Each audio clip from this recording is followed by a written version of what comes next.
President Biden held his first bilateral meeting Monday with his counterpart in Mexico, President Andrés Manuel López Obrador.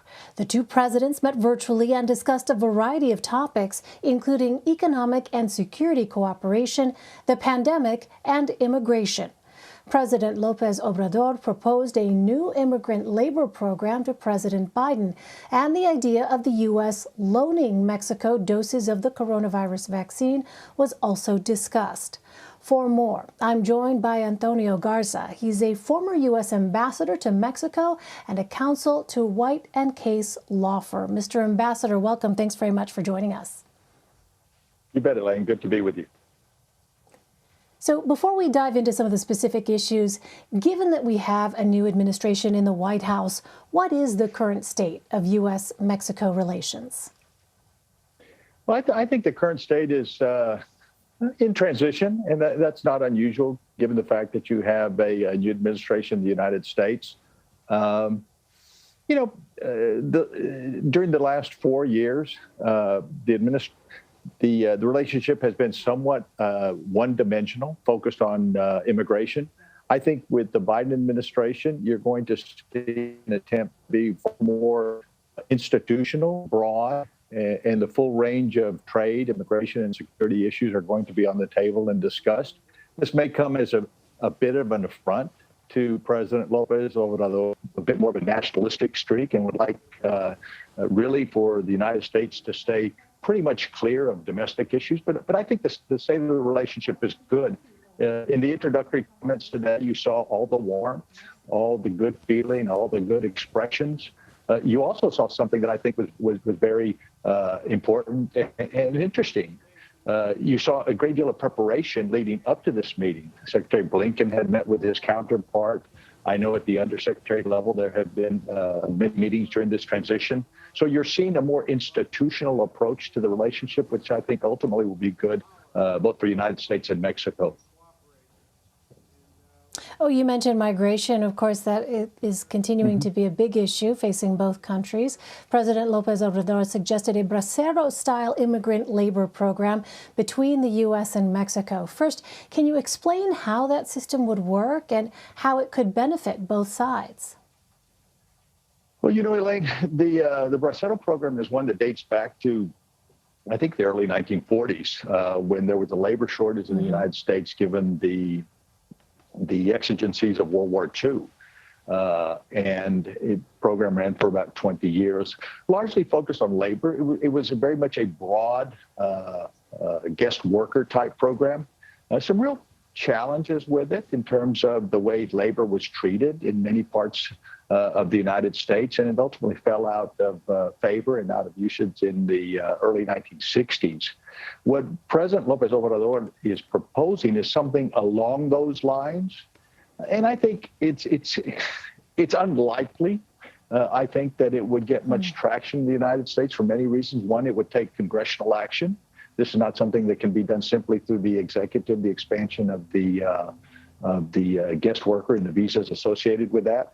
And I think it would take a lot of care around the protection of labor and those individuals in the United States.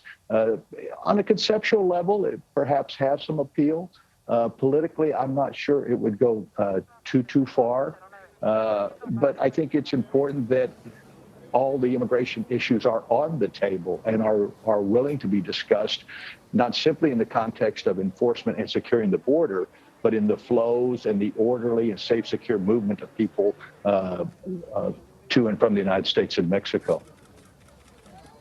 So do you think that President Biden should consider this program as a viable option? Well, I think what President Biden has signaled that he's willing to consider, in addition to the executive orders that have been signed as relate to the DACA program, the children in the United States, and some of the other areas that they have moved away from the prior administration's positions on immigration. They've also made very clear that they'd like to see some sort of comprehensive immigration reform. And certainly guest worker programs can be a part of that, the expansion of the visas around certain areas where labor is in short supply. But I think perhaps this administration would like to see that in the context of broader immigration reform and not simply a program that is all about one country, Mexico, and labor. And on that point, the two leaders also discussed the root causes behind Central American migration and what's forcing thousands to flee for the U.S. So how could the U.S. and Mexico, you think, address these issues? Well, I think in that respect, you saw in the last administration funds that were designated for Central America for the Northern Triangle, Honduras, El Salvador, Guatemala.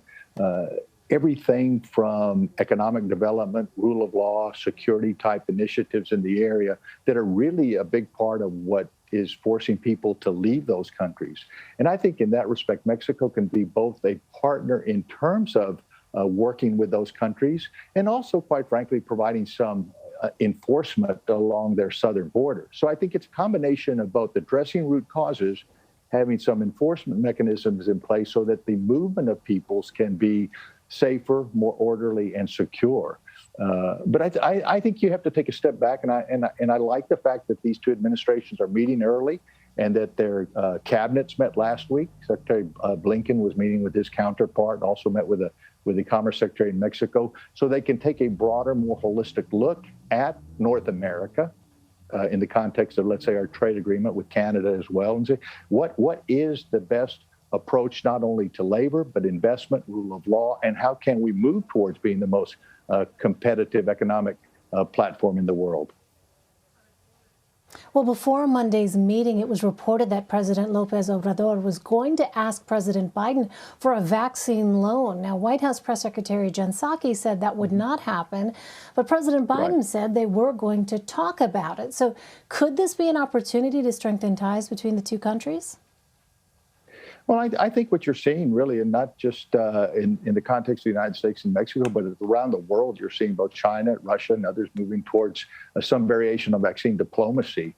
So I think in terms of discussions and how vaccines might be more available to Mexico is a discussion that needs to be had, because it's not only about COVID, and certainly that's primarily the health and safety of people in Mexico, but when you look at the integration of our manufacturing platforms and the U.S. investments in Mexico, the quicker Mexico can move towards healthy and we can be a part of that, the more economically competitive we can be as North America. So I do think it should be a discussion, but clearly I think this administration has made, fairly clear that those vaccines are going to be targeted first for people in the United States, and to the extent that they can work with our neighbors, I think certainly we'd like to see that.